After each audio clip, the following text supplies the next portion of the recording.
Hi guys, so pupunta nga kami ng kapatid ko ngayon sa unit kasi meron na kaming nakuhang pinakaunang guest nga namin. Natapos nga naming maayos yung unit ng February 4. Then kinabukasan nga 5, meron na nga kaming guest. Kaya sobrang tuwa nga namin kasi nga may mga nag-book na. So yun, dahil first time nga naming magkakaroon nga ng guest, dalawa nga kaming nag-ayos nga nung gap. Meron din nga silang full ticket. So yun nga, kinuhanan na rin nga namin. Ang plano kasi namin dito, ako nga yung maghahanap nga ng guest para nga dito nga sa unit. Then si Elena naman yung tututok nga dito sa unit at mag-aasikaso nga dun sa mga papasok. Siya na rin nga yung maglilinis nga dito. So yun nga, habang nag-aantay nga kami ng guest nung time nga na to, nakabit pa nga namin yung LED light para nga dun sa TV. Kaputol pa nga yun nung LED light nga ng salamin. Binilhan ko nga lang nga siya ng cord or nung saksakan para magamit nga ulit. So yun, diba, natuto na rin ako mag-DIY nga ng mga ganito.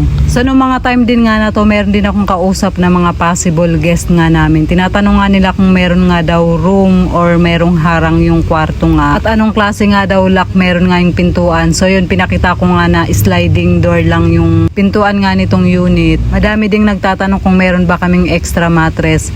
So yung sofa nga namin, pwede naman siyang higaan. Kasi nga sofa bed nga siya. Ilang beses na rin kaming nakatulog nga dito at palagi nga kaming sa sofa natutulog nga ni Elena. And dun nga sa may sofa bed, kasya naman yung 3 tao kahit nga malalaki na. So anyway, hanggang 4 packs lang ang pwede nga dito sa unit na to. Pwede pa ang mag-5 kapag bata nga yung kasama. After nga naming mamit nga yung guest nga namin, dahil nga first time nga namin, dalawa nga kami ng kapatid ko nga nag-assist. After nga dumiretso nga kami dito sa baba kasi nga kumain nga kami ng pananghalian nga namin. Parehas pa nga kaming hindi nga kumakain pa. Dito lang nga din to sa may ground floor nga ng Shell Residence. So ito, napakamura nga lang nga ng ramen nga na to, 99 lang. Sinamahan na din nga namin siya ng gyoza. So yan na guys, kain tayo.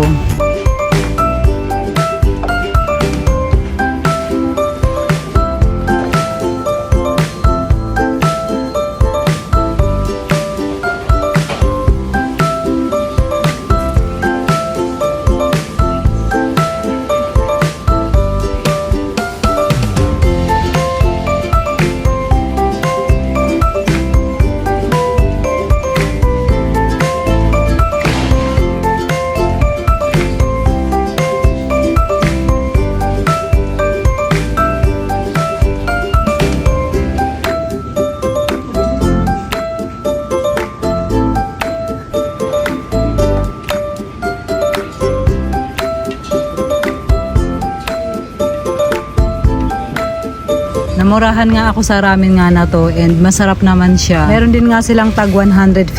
So yun, very affordable talaga. So pagkatapos nga namin kumain, nagpalipas lang din kami ng oras, then umuwi na nga kami. Nung time nga na to, tawa nga kami ng tawa kasi nakailang beses nga kami nang ikot dun sa may bilog nga ng MOA. Ang dami pa namang mga enforcer na nagbabantay. Buti na lang kamo at hindi kami napansin kasi hindi nga namin alam kung saan kami lulusot. Then habang nasa biyahe nga kami, meron pa nga akong mga na-deal nga na magbubuk nga sa unit. Kaya tuwang-tuwa talaga ako sobra. So yung pagbalik ko nga ng shop, dumating na din nga yung mini karaoke nga namin. Tinesting na nga siya ni Geraldine.